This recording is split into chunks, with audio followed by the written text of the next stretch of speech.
El hombre que intentó engañar al pueblo fue descubierto. La revelación en la plaza, el gancho. La noticia cayó como un rayo en medio de la plaza principal. Las campanas de la iglesia aún repicaban cuando un anciano, con la voz temblorosa, gritó: «El hombre que juró defendernos nos ha mentido. Es el líder que prometió pan para los pobres y justicia para los humildes. Robó del mismo pueblo al que juró servir». El murmullo se convirtió en gritos. Las miradas se cruzaban incrédulas. Las madres con sus hijos en brazos se apretaban contra las paredes, como si temieran que una tormenta se desatara en ese instante. Allí, en el centro de la multitud, estaba Mateo Arriaga, el supuesto benefactor. Su rostro, siempre impecable, lucía desencajado. El sudor le corría por la frente mientras intentaba mantener la compostura. El inicio de la sospecha. Durante años, Mateo había sido el orgullo del pueblo, un hombre carismático con palabras dulces y gestos grandilocuentes.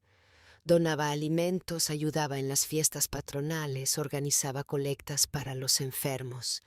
Pero detrás de esa sonrisa había secretos, papeles escondidos, cuentas bancarias en el extranjero y, sobre todo, un plan para enriquecerse a costa de quienes confiaban en él. El personaje que se forja en el dolor. Entre la multitud, una mujer observaba en silencio. Su nombre era Elena Ramírez, hija de campesinos, viuda desde joven y madre de 2 hijos que mantenía con el sudor de sus manos. Ella había creído en Mateo. Incluso había entregado parte de sus ahorros a un proyecto de cooperativa agrícola que él había promovido. Esa mañana, cuando escuchó la revelación, algo en su interior se quebró, pero no se derrumbó. En su mirada nació una chispa de determinación.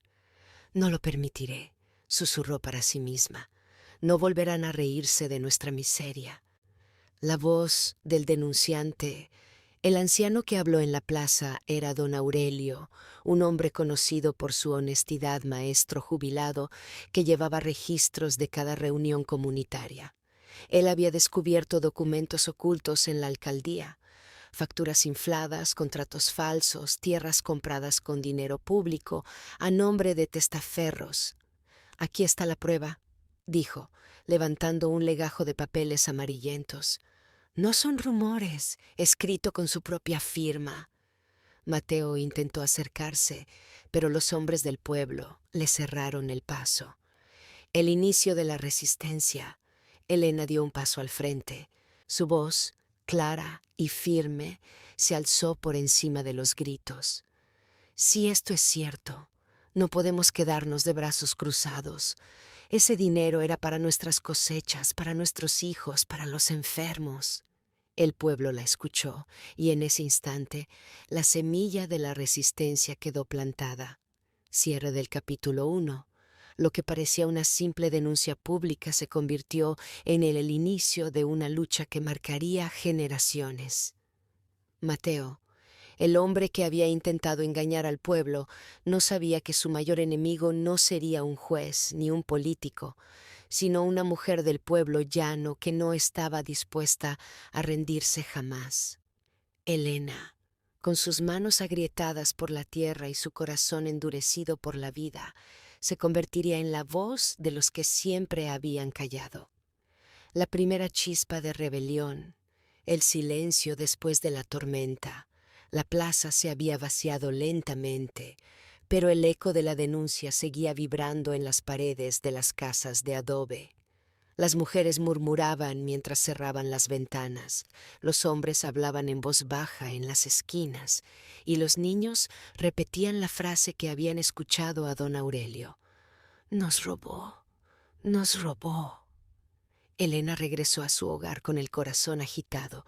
Sus hijos Daniel y Lucía la esperaban inquietos. «Mamá, ¿es cierto lo que dicen de don Mateo?», preguntó la niña con inocencia. Elena apretó los labios y los abrazó fuerte. «Sí, hija, y por eso vamos a luchar, aunque tengamos miedo. La reunión secreta. Esa misma noche en la cocina de doña Mercedes se reunieron 12 vecinos. El humo del café llenaba el aire, mezclado con el nerviosismo. Si lo enfrentamos, se vengará, dijo Tomás, el panadero. Ese hombre tiene contactos en la ciudad y guarda hombres armados, añadió don Aurelio, con el ceño fruncido. Elena golpeó suavemente la mesa, llamando a la calma. Ya nos ha robado demasiado. ¿Qué más podemos perder?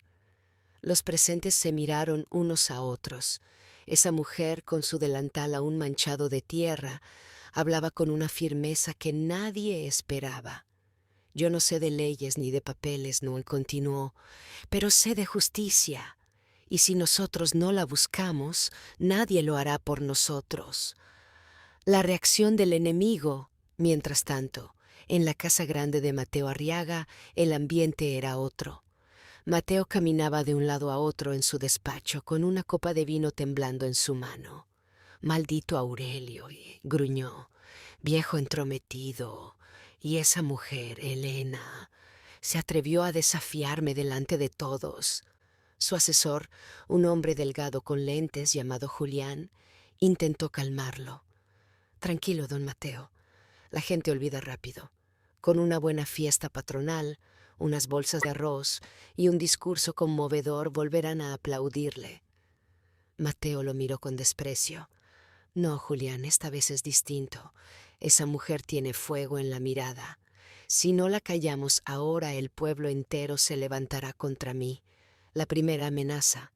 2 días después, mientras Elena regresaba del mercado con una canasta de verduras, un hombre desconocido se le acercó. Señora Elena, dijo con una sonrisa forzada, don Mateo la manda saludar y aconsejarle que deje de hacer preguntas. La mujer lo miró a los ojos sin retroceder. Dígale a don Mateo que yo no me vendo ni me asusto. El mensajero sonrió con burla y se alejó. Esa noche una piedra atravesó la ventana de su casa. Lucía gritó. Daniel corrió hacia su madre. Elena respiró profundo. Sus manos temblaban, pero su voz no. No vamos a huir, hijos. Si quieren guerra, la tendrán. La unión del pueblo. Elena convocó a otra reunión, esta vez en el atrio de la iglesia. Más de 50 vecinos acudieron. No podemos seguir callados, dijo Elena frente a todos. Nos robó a cada uno de nosotros. Nos quitó la comida, la salud y el futuro de nuestros hijos. Pero si nos mantenemos unidos, no podrá contra todos. El murmullo se transformó en un clamor. ¡Justicia! ¡Justicia! Don Aurelio levantó los documentos una vez más. Aquí están las pruebas. Pero necesitamos más voces, más testimonios. Si nos organizamos, podemos hacer que lo escuchen más allá de este pueblo. Cierre del capítulo 2. Esa noche, por primera vez en mucho tiempo, el pueblo dejó de tener miedo. La chispa de la rebelión estaba encendida. Elena, con el corazón firme, comprendió algo. Su lucha ya no era solo por ella o por sus hijos, sino por todo un pueblo que había sido humillado durante años. Mateo, desde la sombra, planeaba su contraataque. Y lo que estaba por venir pondría a prueba el valor, la fe y la resistencia de todos. El poder de la mentira, las murmuraciones en la plaza. A la mañana siguiente, el pueblo amaneció inquieto. En el mercado se escuchaban comentarios contradictorios. Dicen que don Mateo siempre ha ayudado al pueblo, murmuró una mujer mientras elegía tomates. Pero también dicen que ha robado todo lo que entra, respondió otro con desconfianza. ¿Y si es mentira lo de los papeles?, preguntó un joven. Las dudas comenzaron a sembrarse como semillas en tierra fértil. La estrategia de Mateo. En su despacho, Mateo escuchaba con satisfacción los reportes de Julián, su asesor. Señor, la gente ya no está tan segura. He mandado a algunos de nuestros hombres a difundir rumores, que usted ha financiado las escuelas, que ha dado empleo, y que todo lo de Aurelio y Helena es pura envidia. Mateo sonrió con soberbia. Muy bien. Dividir es vencer. Mientras duden, no se unirán. Pero en su interior, el político sabía que las pruebas de Aurelio eran reales. Necesitaba tiempo para ocultar rastros, desaparecer documentos y neutralizar a Helena. El enfrentamiento en la iglesia. Ese domingo, después de misa, Helena se quedó en el atrio para hablar con los vecinos, pero Mateo llegó acompañado de Julián y de 2 hombres de aspecto intimidante. «Vecinos», dijo Mateo con voz grave y teatral, «sé que hay rumores malintencionados que intentan manchar mi nombre». Se volvió hacia Helena, mirándola con dureza. «Y sé quién los ha sembrado. Una mujer que nunca ha trabajado en la administración, que no entiende de cuentas ni de leyes». Helena, con la frente en alto, respondió: «No necesito entender de leyes para reconocer la injusticia. Yo he visto el hambre en las casas, la falta de medicinas, el dolor de las familias. Y mientras tanto, usted vive rodeado de lujos». Un murmullo recorrió al pueblo. Unos asentían a Helena, otros bajaban la mirada, temerosos. La manipulación emocional. Mateo fingió indignación y alzó la voz. «He sido como un padre para este pueblo. Les he dado caminos, fiestas, trabajo, y así me pagan, escuchando a una mujer que solo busca protagonismo». Algunas personas dudaron. El peso de la costumbre, del poder de Mateo, aún era fuerte. Pero entonces don Aurelio levantó los papeles de nuevo. «Aquí están las pruebas, vecinos. Facturas, contratos falsificados, transferencias a cuentas que no existen. ¿Todavía creen que es un padre para nosotros?». La voz del pueblo se divide. La tensión explotó. «Mateo siempre nos ha ayudado», gritó un hombre que trabajaba en sus tierras. «Es un ladrón», respondió otro. El atrio se llenó de discusiones. Unos defendían a Mateo, otros apoyaban a Helena y Aurelio. Mateo sonrió en silencio, justo como lo planeaba. Un pueblo dividido no podía levantarse unido. Helena no se rinde. Esa noche Helena reunió a quienes aún confiaban en ella. Él quiere sembrar miedo y duda, pero la verdad siempre sale a la luz. Nosotros tenemos que resistir y mantenernos firmes. Don Aurelio agregó con solemnidad: «Si flaqueamos ahora, él ganará para siempre». El gesto inesperado. Antes de dormir, Helena recibió la visita de una joven llamada Rosa, hija de un hombre que trabajaba para Mateo. Con lágrimas en los ojos, le entregó un sobre. «Señora Helena, encontré esto en el escritorio de mi padre. Es una copia de los contratos que Mateo firmó. Mi padre me lo dio antes de irse a la ciudad y me dijo que si algo malo pasaba lo entregara a alguien de confianza». Helena abrió el sobre y sus ojos brillaron. Eran más pruebas, aún más contundentes. Cierre del capítulo 3. Helena entendió que la lucha no era solo suya. Cada día más personas comenzaban a confiar en ella. La batalla no se ganaría en un día, pero ahora tenían un arma poderosa: la verdad. Mateo, por su parte, al enterarse de que nuevos documentos habían salido a la luz, apretó los puños. «Si esos papeles se difunden, estoy acabado». El precio del miedo. La noche oscura. El pueblo parecía en calma, pero bajo esa aparente tranquilidad reinaba un temor palpable. Algunos vecinos que antes habían alzado la voz comenzaron a callar. Las conversaciones se apagaban cuando alguien pasaba cerca. Las puertas se cerraban temprano. Mateo lo había conseguido. El miedo era su mejor aliado. El ataque a don Aurelio. Una madrugada el anciano Aurelio fue sorprendido por 2 hombres encapuchados en su casa. No lo golpearon, pero destrozaron su mobiliario y dejaron un mensaje pintado en la pared. Cállate o acabarás peor. El pueblo se despertó con la noticia. Aurelio, aunque temblaba de rabia, salió a la plaza y gritó: «No nos van a callar. Aunque me quiten todo, la verdad sigue viva». Helena, sin embargo, sintió un nudo en el estómago. Sabía que Aurelio era valiente, pero también vulnerable. La amenaza a la familia de Helena. Esa misma tarde Helena encontró en la puerta de su casa una carta. «Tus hijos pueden pagar por tus palabras». La mujer se quedó helada. Tenía 2 pequeños que dependían de ella. Por primera vez, la idea de rendirse cruzó su mente. Esa noche lloró en silencio, pero luego recordó a su madre que siempre le decía: «La justicia se defiende con la vida, hija.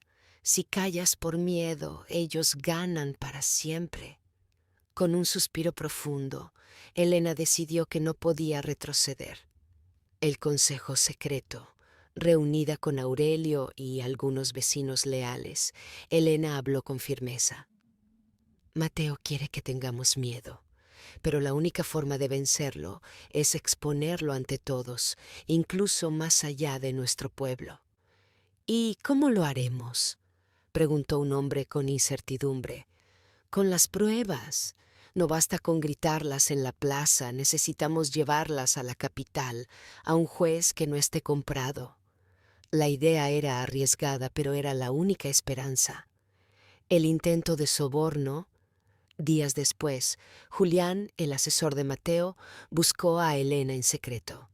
«Mira, mujer», dijo con voz suave pero venenosa, «sabemos que eres valiente, pero también que tienes familia.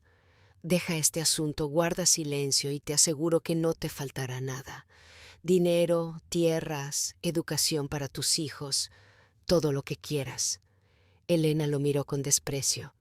«La dignidad de mi pueblo no se compra con tu dinero sucio». Julián sonrió con cinismo. «Entonces no te quejes cuando empieces a perder lo que amas». La intimidación pública. Mateo organizó una reunión comunitaria en la plaza, pero en realidad era un espectáculo de intimidación.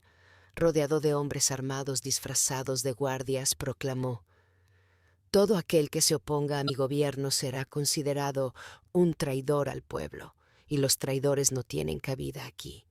Muchos bajaron la cabeza, otros se persignaron, temblando. Helena, entre la multitud, apretó los puños. La rabia hervía en su interior, pero sabía que debía ser inteligente. La decisión difícil. Esa noche, Helena habló con sus hijos. «Quizás tengamos que irnos por un tiempo», les dijo con voz entrecortada. «¿Nos persiguen, mamá?», preguntó el mayor. Ella los abrazó fuerte. «No nos persiguen. Nos tienen miedo, porque saben que lo que tenemos es más poderoso que sus armas, la verdad». El plan se pone en marcha. Con ayuda de Rosa, la joven que había entregado documentos, Helena comenzó a preparar un viaje secreto hacia la capital. Don Aurelio insistió en acompañarla. «Si alguien debe estar contigo, soy yo. No dejaré que enfrentes esto sola». La esperanza volvió a encenderse. El viaje hacia la verdad. El amanecer de la huida. Helena, Aurelio y Rosa se levantaron antes del amanecer. En silencio, guardaron los documentos en una vieja caja metálica escondida dentro de un costal de maíz. Sabían que cualquier registro podía ser revisado en los controles del camino. El pueblo aún dormía cuando salieron con un burro cargado y mochilas ligeras. No podían usar el autobús porque Mateo tenía informantes en cada transporte público. El viaje sería a pie, por senderos y caminos de tierra. Los primeros obstáculos. A media mañana escucharon voces a lo lejos. Eran hombres armados, enviados de Mateo, que revisaban cada viajero. Helena apretó la mano de Rosa y la guió hacia un desvío entre los matorrales. Aurelio, con su bastón, apenas podía caminar rápido, pero hizo el esfuerzo. Don Aurelio, si lo descubren, no tendrá cómo correr, susurró Elena. Hija, mejor morir con dignidad que vivir de rodillas, respondió él con firmeza. Lograron evitar el primer control, pero sabían que habría más. El hambre y el cansancio. El sol caía implacable. Sin apenas agua ni comida, los tres avanzaban con pasos pesados. En un claro, Elena sacó un pedazo de pan seco que había guardado para sus hijos y lo partió en tres. Coman, que aún nos queda camino. Aurelio la miró con ternura. Tu fuerza no es normal, Elena. Eres el espíritu de este pueblo.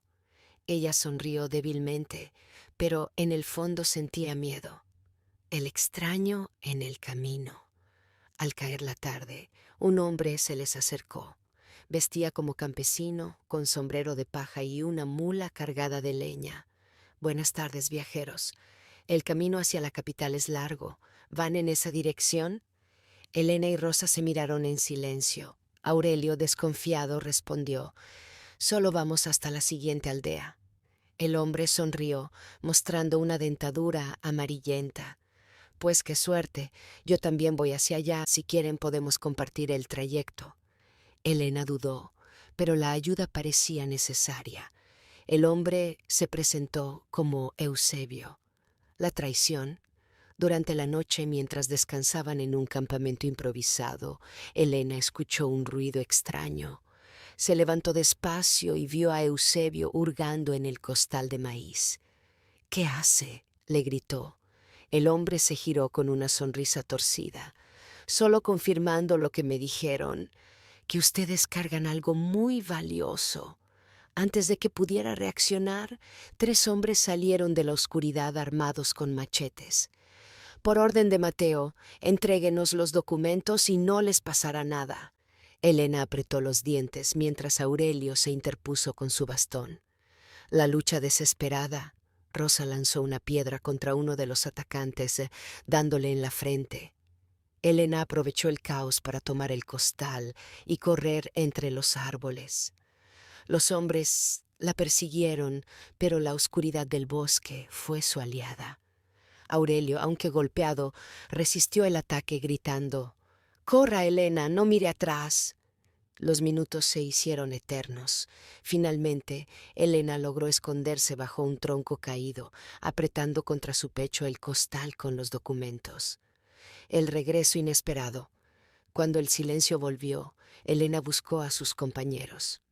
Encontró a Rosa jadeando, con un brazo herido pero viva. Más adelante halló a Aurelio tirado en el suelo, sangrando en la frente. «No pudieron conmigo», dijo él con una sonrisa débil, «pero debemos seguir antes de que vuelvan». Con esfuerzo, se levantaron y continuaron el viaje. El juramento. Al amanecer exhaustos, se detuvieron en una colina desde donde se veía a lo lejos la silueta de la capital. «Ya casi llegamos», susurró Elena. Rosa, con lágrimas en los ojos, tomó la mano de su amiga.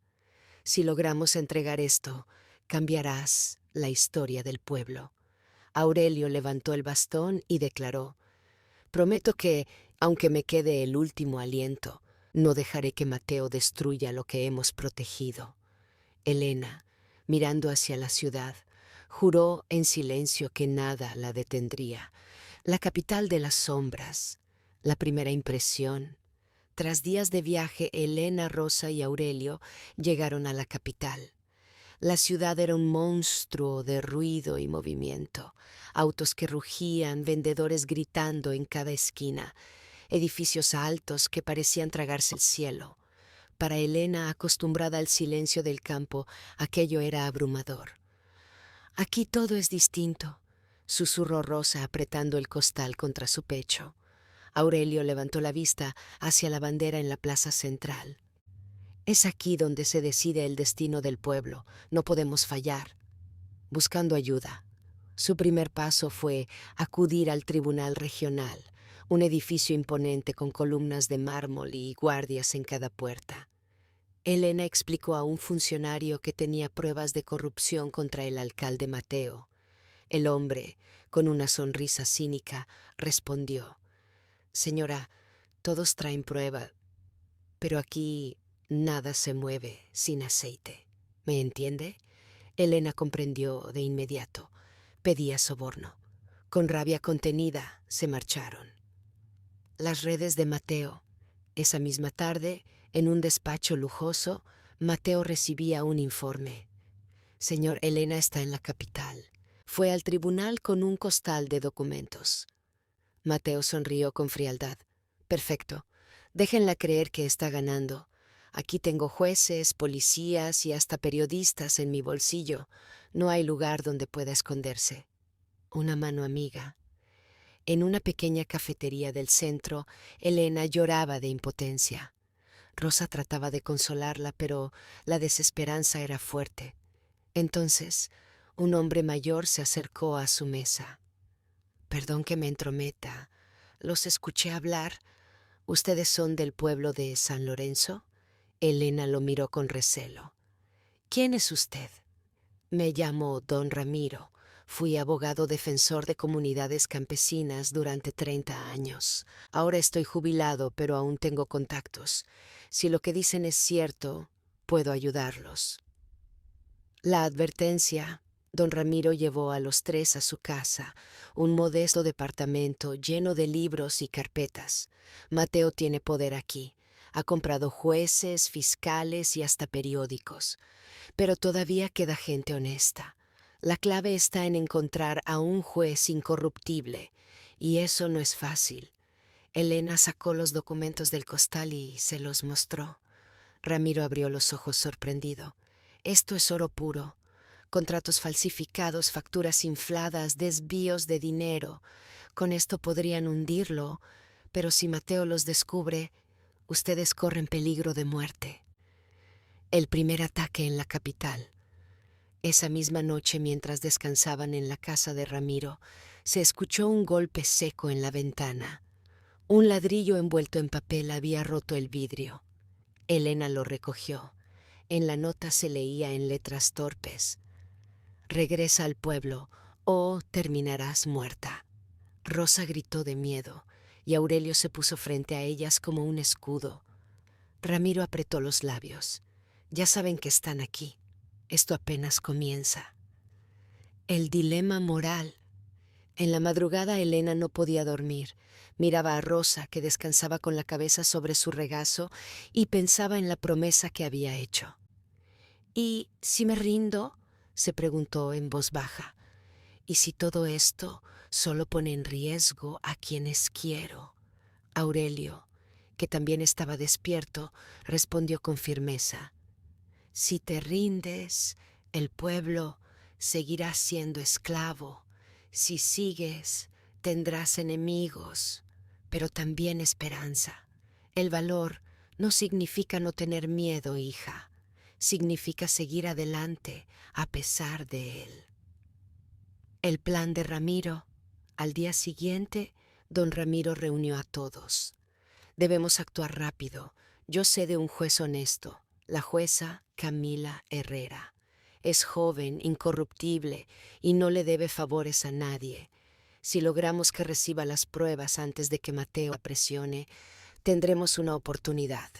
Elena asintió, decidida. «Entonces vayamos a verla». Ramiro sonrió con tristeza. «No es tan fácil. Camila está protegida porque Mateo también quiere controlarla. Tendrán que llegar hasta ella sin levantar sospechas». La jueza incorruptible.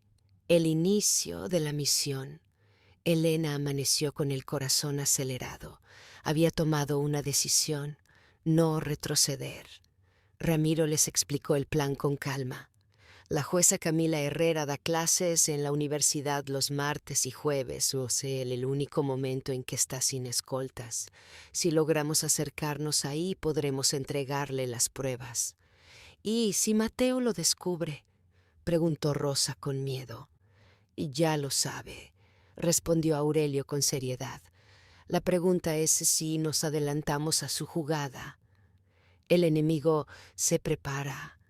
En otro punto de la ciudad, Mateo discutía con su mano derecha, un hombre frío llamado Santiago. «Esa campesina está buscando a Camila», dijo Mateo golpeando la mesa. «No puedo permitirlo». Santiago asintió. «Pondré hombres en la universidad. Si ella aparece, será la última vez que hable». Mateo encendió un cigarro. «Hazlo limpio. No quiero escándalos. Todavía». La universidad. La mañana siguiente, Elena y Ramiro entraron al campus universitario como si fueran visitantes comunes. Aurelio y Rosa los esperaban en un café cercano, listos para correr en caso de emergencia. Los pasillos estaban llenos de estudiantes. El bullicio servía como cobertura. Cuando vieron a la jueza Herrera salir de un aula, Elena se armó de valor y se acercó. «Señora jueza, necesito hablar con usted. Es urgente». Camila la miró con extrañeza, a punto de rechazarla, cuando Ramiro mostró su credencial de abogado retirado. «Es sobre Mateo y una red de corrupción. Tenemos pruebas». La jueza se tensó. «Síganme, pero con discreción. El primer contacto». En una oficina de profesores, Camila cerró la puerta y escuchó. Elena colocó sobre el escritorio las carpetas que llevaba meses guardando.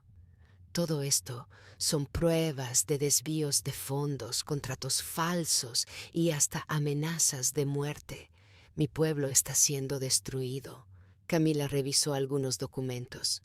«Esto es gravísimo, pero deben saber que Mateo ya intentó comprarme, y si están aquí él también lo sabrá».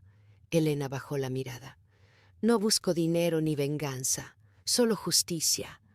Por un instante la jueza vio la sinceridad en los ojos de aquella mujer campesina, la emboscada. De repente el celular de Camila vibró, un mensaje anónimo. «Cuidado, hay hombres armados afuera buscándolos». Ramiro palideció. «Nos descubrieron». En ese momento se escucharon pasos en el pasillo y golpes en la puerta. «Abran de inmediato», ordenó una voz masculina. Elena tomó la mano de Rosa y la apretó con fuerza. Camila susurró. «Por la ventana trasera, rápido». Saltaron al patio trasero de la universidad, corriendo entre los árboles mientras los hombres enviados por Mateo irrumpían en la oficina. La persecución. Elena corría sin mirar atrás, el corazón a punto de salírsele del pecho. Aurelio, que los esperaba en el café, al verlos correr se unió de inmediato. «¡Por aquí!», gritó, guiándolos hacia una salida secundaria. Pero detrás de ellos se escuchaban pasos acelerados y voces amenazantes. Uno de los hombres gritó: «¡Deténganse o disparamos!». Rosa tropezó y Elena se lanzó a levantarla, protegiéndola con su propio cuerpo. En ese momento, Ramiro arrojó una piedra contra una ventana para distraerlos. El estruendo dio unos segundos de ventaja y lograron salir a la calle. El refugio inesperado. Cuando creyeron que los atraparían, una furgoneta blanca se detuvo frente a ellos. La puerta se abrió y una mujer encapuchada los llamó. «Suban rápido si quieren vivir». Aurelio dudó un instante, pero la jueza Camila, que había escapado tras ellos, dijo con firmeza: «Confíen, es de los nuestros». Subieron y el vehículo arrancó a toda velocidad entre el tráfico de la capital. La red de resistencia. Dentro de la furgoneta la mujer se quitó la capucha. «Soy Lucía, periodista independiente. He investigado a Mateo por años. Su historia me llegó gracias a don Ramiro. No están solos». Elena la miró con lágrimas en los ojos. «¿Usted también quiere justicia?». Lucía asintió. «Quiero la verdad. Y juntos podemos hacer que el país entero la escuche. Voces que despiertan al pueblo». El refugio. La furgoneta se detuvo en un taller mecánico abandonado en las afueras de la ciudad. Lucía cerró las puertas y respiró hondo. «Aquí nadie nos encontrará. Los muros están reforzados y tengo cámaras de seguridad». Elena observaba con cautela, aún con la adrenalina de la persecución. Rosa, agotada, se sentó en un rincón y Aurelio la cubrió con su chaqueta. Ramiro, por su parte, caminó hacia Lucía. Si realmente llevas años investigando a Mateo, ¿qué has descubierto? La verdad en los archivos. Lucía colocó su laptop sobre una mesa polvorienta. Conectó un disco duro y proyectó documentos, fotografías y grabaciones. Aquí tienen. Contratos falsos, sobornos a políticos, videos de reuniones secretas. Lo que ustedes trajeron es la pieza que faltaba, el vínculo directo con los pueblos saqueados. Elena se acercó con los ojos brillando. Entonces, ya tenemos cómo hundirlo. Lucía negó con la cabeza. No es tan fácil. Los jueces corruptos frenarán cualquier proceso. Necesitamos otra arma, la opinión pública. El plan mediático, la jueza Camila habló con firmeza. Si logramos que la prensa independiente lo exponga, Mateo no podrá tapar el escándalo. Pero debemos ser cuidadosos. La televisión oficial lo protege. Lucía sonrió con ironía. Por eso tengo contactos en radios comunitarias, páginas digitales y redes sociales. El pueblo escuchará nuestra voz, aunque él intente callarla. Elena dudó. ¿Y si nos descubren? ¿Y si vienen por mi hija? Ramiro se acercó, poniendo una mano sobre su hombro. Ya vinieron, Elena, y sobrevivimos. Ahora tenemos que resistir, no solo por Rosa, sino por todos los que ya no pueden hablar. El despertar de Rosa, que escuchaba en silencio, levantó la mirada. Mamá, yo también quiero luchar. Elena la abrazó, temblando. Eres solo una niña. Soy hija de una campesina valiente, respondió Rosa, y quiero que mi voz cuente. Las palabras de la niña estremecieron a todos. Lucía, conmovida, la grabó en un pequeño video. Di lo que sientes, Rosa. La niña, mirando a la cámara, dijo con fuerza. Quiero que mi pueblo viva sin miedo. Quiero que los niños tengan tierra para jugar, no para enterrar a nuestros muertos. La chispa en las redes. El video se publicó en redes esa misma noche de forma anónima. En pocas horas, miles de personas lo compartieron con un mismo mensaje. No más silencio. No más Mateo. La capital despertaba. Estudiantes, campesinos, obreros y periodistas comenzaron a hablar en voz alta. El imperio de Mateo empezaba a resquebrajarse. La reacción del enemigo. Mateo, en su mansión, vio el video en su pantalla gigante. Su rostro se contrajo de rabia. Una niña. ¿Me quieren enfrentar con una niña? Golpeó la mesa y ordenó a Santiago. Encuentra a esa periodista. Encuentra a la campesina. Y, si es necesario, destruyan todo lo que aman. Santiago dudó. Señor, si atacamos a la niña, el pueblo se levantará en armas. Mateo lo fulminó con la mirada. Entonces haremos que parezca un accidente. El consejo secreto. Esa misma madrugada, Elena, Ramiro, Camila, Aurelio y Lucía se reunieron alrededor de una lámpara tenue. La jueza desplegó un mapa de contactos. Necesitamos 3 cosas: protección, aliados políticos limpios y pruebas irrefutables para un tribunal internacional. Aurelio intervino. Yo puedo movilizar a los campesinos. Si ven que Elena está en pie, ellos también lo estarán. Lucía agregó. Yo difundiré cada paso de esta lucha. No habrá silencio. Elena respiró hondo. Entonces, el miedo se acabó. Si Mateo quiere guerra, la tendrá. Pero será la guerra de la verdad contra la mentira. Voces que despiertan al pueblo. El refugio. La furgoneta se detuvo en un taller mecánico abandonado en las afueras de la ciudad. Lucía cerró las puertas y respiró hondo. Aquí nadie nos encontrará. Los muros están reforzados y tengo cámaras de seguridad. Elena observaba con cautela, aún con la adrenalina de la persecución. Rosa, agotada, se sentó en un rincón y Aurelio la cubrió con su chaqueta. Ramiro, por su parte, caminó hacia Lucía. Si realmente llevas años investigando a Mateo, ¿qué has descubierto? La verdad en los archivos. Lucía colocó su laptop sobre una mesa polvorienta. Conectó un disco duro y proyectó documentos, fotografías y grabaciones. Aquí tienen contratos falsos, sobornos a políticos, videos de reuniones secretas. Lo que ustedes trajeron es la pieza que faltaba, el vínculo directo con los pueblos saqueados. Elena se acercó con los ojos brillando. Entonces, ya tenemos cómo hundirlo. Lucía negó con la cabeza. No es tan fácil. Los jueces corruptos frenarán cualquier proceso. Necesitamos otra arma, la opinión pública. El plan mediático. La jueza Camila habló con firmeza. Si logramos que la prensa independiente lo exponga, Mateo no podrá tapar el escándalo, pero debemos ser cuidadosos. La televisión oficial lo protege. Lucía sonrió con ironía. Por eso tengo contactos en radios comunitarias, páginas digitales y redes sociales.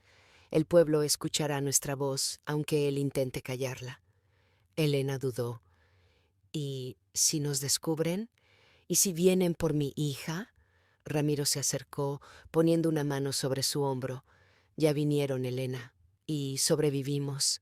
Ahora tenemos que resistir, no solo por Rosa, sino por todos los que ya no pueden hablar. El despertar de Rosa, Rosa que escuchaba en silencio, levantó la mirada. Mamá, yo también quiero luchar. Elena la abrazó, temblando. Eres solo una niña. Soy hija de una campesina valiente, respondió Rosa, y quiero que mi voz cuente. Las palabras de la niña estremecieron a todos. Lucía, conmovida, la grabó en un pequeño video. Di lo que sientes, Rosa. La niña, mirando a la cámara, dijo con fuerza, quiero que mi pueblo viva sin miedo. Quiero que los niños tengan tierra para jugar, no para enterrar a nuestros muertos. La chispa en las redes. El video se publicó en redes esa misma noche, de forma anónima. En pocas horas, miles de personas lo compartieron con un mismo mensaje. No más silencio, no más Mateo. La capital despertaba. Estudiantes, campesinos, obreros y periodistas comenzaron a hablar en voz alta. El imperio de Mateo empezaba a resquebrajarse. La reacción del enemigo. Mateo, en su mansión, vio el video en su pantalla gigante. Su rostro se contrajo de rabia. «¿Una niña? ¿Me quieren enfrentar con una niña?» Golpeó la mesa y ordenó a Santiago. «Encuentra a esa periodista, encuentra a la campesina, y si es necesario, destruyan todo lo que aman». Santiago dudó. «Señor, si atacamos a la niña, el pueblo se levantará en armas». Mateo lo fulminó con la mirada. «Entonces haremos que parezca un accidente». El consejo secreto. Esa misma madrugada Elena, Ramiro, Camila, Aurelio y Lucía se reunieron alrededor de una lámpara tenue. La jueza desplegó un mapa de contactos. Necesitamos 3 cosas: protección, aliados políticos limpios y pruebas irrefutables para un tribunal internacional. Aurelio intervino. Yo puedo movilizar a los campesinos. Si ven que Elena está en pie, ellos también lo estarán. Lucía agregó, yo difundiré cada paso de esta lucha. No habrá silencio. Elena respiró hondo. Entonces, el miedo se acabó. Si Mateo quiere guerra, la tendrá, pero será la guerra de la verdad contra la mentira. La caída del impostor, el rugido del pueblo. Las pruebas de Lucía, sumadas al cuaderno de Aurelio y al testimonio de Elena, llegaron a manos de periodistas internacionales. Videos, audios, contratos falsificados y testimonios se difundieron en redes rebasando las fronteras. El mundo entero hablaba de un hombre que había saqueado, mentido y manipulado a un pueblo humilde, disfrazándose de Salvador. Las plazas de la capital se llenaron de gente. Ya no eran unos pocos, eran miles, eran millones. El grito unísono retumbaba. Mateo ladrón, Mateo impostor, justicia. El contraataque de Mateo. Desesperado, Mateo convocó a una cadena nacional. Con traje impecable y sonrisa forzada alzó la voz. Estas son calumnias fabricadas por enemigos de la patria. Yo soy el protector de este pueblo. Pero su discurso fue interrumpido en vivo. Lucía había logrado infiltrar la señal con imágenes del ataque al taller, la muerte de Aurelio y grabaciones de Mateo ordenando la represión. El país entero lo escuchó dar órdenes de violencia. Ya no había duda. El juicio en las calles. Cuando las marchas llegaron al palacio, las fuerzas armadas dudaron. ¿Disparar contra su propia gente? Algunos generales, conmovidos por los testimonios, se negaron a obedecer. Los soldados bajaron sus armas, y el pueblo avanzó, no con odio, sino con dignidad. Mateo intentó escapar en helicóptero, pero fue detenido por las mismas manos que antes lo aplaudían. El juicio real, semanas después, en una corte abarrotada, Elena y Lucía dieron su testimonio. Rosa, aún con la inocencia de una niña, fue llamada como testigo protegido. Elena levantó la voz. Ese hombre no solo robó dinero, robó confianza, robó esperanzas, pero lo que no pudo robarnos fue la verdad. La sala estalló en aplausos. Mateo, pálido, se hundía en su asiento. Por primera vez estaba frente a la justicia que tanto había manipulado. La herencia de Aurelio. El cuaderno de Aurelio fue publicado como libro. Escuelas, universidades y comunidades lo leían como testamento de resistencia. Su nombre se volvió sinónimo de valentía. En las plazas, murales mostraban su rostro, recordando que la voz del campesino podía derrumbar imperios de mentira. El renacer del pueblo. Con Mateo en prisión, nuevas elecciones fueron convocadas. Esta vez, el pueblo vigilaba cada paso, decidido a no permitir nunca más que alguien usara sus miedos para enriquecerse. Elena rechazó cargos políticos. Yo no quiero poder, dijo. Solo quiero que mi hija crezca libre. Lucía, en cambio, aceptó liderar un movimiento ciudadano, convencida de que la lucha debía continuar. El momento íntimo. Una tarde tranquila, Elena llevó a Rosa a la tumba de Aurelio. La niña dejó flores frescas y dijo en voz bajita: «Gracias por cuidarnos, abuelo.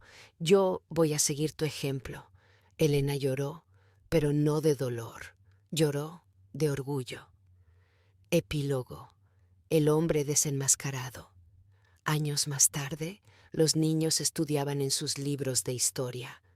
Mateo, el impostor que quiso engañar al pueblo, fue descubierto gracias a la valentía de una madre, una periodista y un campesino.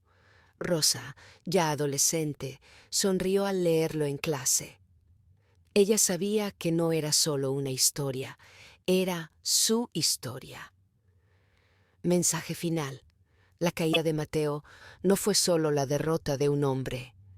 Fue la victoria de un pueblo que aprendió a no callar, a no dejarse engañar, a creer en la fuerza de la verdad y la memoria. Porque los impostores pueden tener poder, dinero y discursos, pero nunca podrán contra la dignidad de quienes se atreven a decir «basta».